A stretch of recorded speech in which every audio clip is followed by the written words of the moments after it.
Aku hanya memikirkan satu peraturan penting. Kenapa kau lakukan hari ini kalau kau bisa melakukannya besok? Hahaha. A few moments later. Assalamualaikum warahmatullahi wabarakatuh. Perkenalkan, nama saya Widya Putri Lestari dengan NIM 2402101130.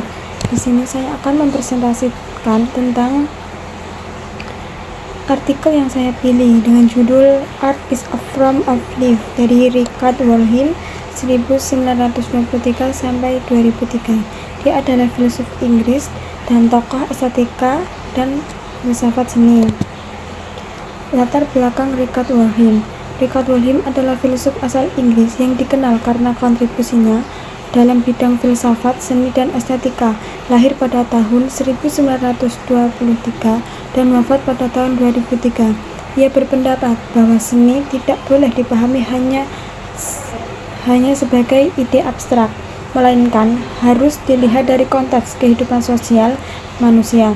Salah satu karya pentingnya adalah Art and its Object 1968 yang membahas hubungan antara seni dan kehidupan.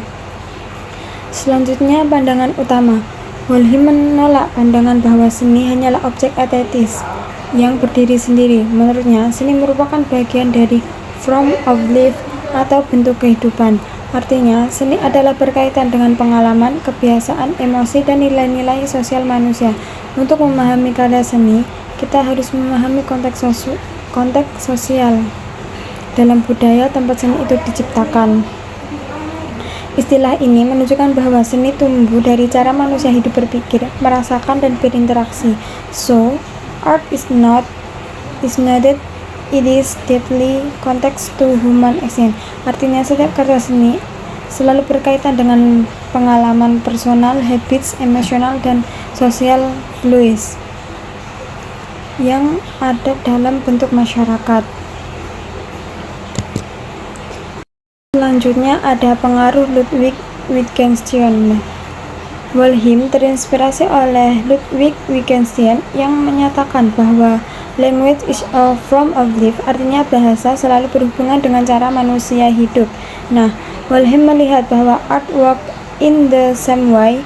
Seperti bahasa, seni juga mencerminkan cara hidup, habits, and ways of thinking dari manusia yang membuatnya. Jadi, seni bukan hanya media for expression, bukan sekedar tempat meluapkan perasaan lebih dari itu. Art is also a reflection of social and personal life. Mulai dari budaya, nilai-nilai, pengalaman pribadi, sampai situasi masyarakat pada masanya. Dan kata lain, to understand, kita juga perlu memahami kehidupan yang melatar belakanginya.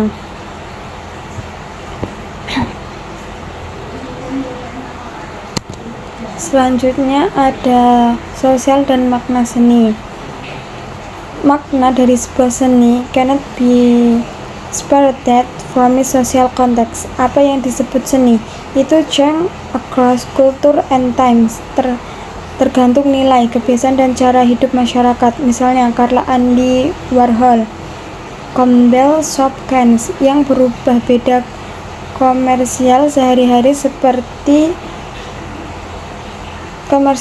menjadi a pop art icon, menunjukkan bagaimana budaya konsumsi Amerika ikut membentuk makna seninya. Karena itu, Wollheim menegaskan bahwa memahami seni harus melihat sosial, emosional, dan historis background yang melahirkan. Without its context, kita hanya melihat bentuk luarnya saja, bukan meaning yang sebenarnya. Nah, dari kesimpulan tersebut, bagi Wollheim, seni adalah bagian dari kehidupan manusia, bukan sekedar hanya objek visual. Setiap karya seni membawa jejak pengalaman, sejarah, dan nilai-nilai sosial penciptanya. Seni berfungsi sebagai cermin kehidupan dan alat komunikasi budaya, dan memahami konteksnya, kita dapat menghargai makna sejati dari seni tersebut. Terima kasih. Assalamualaikum warahmatullahi wabarakatuh.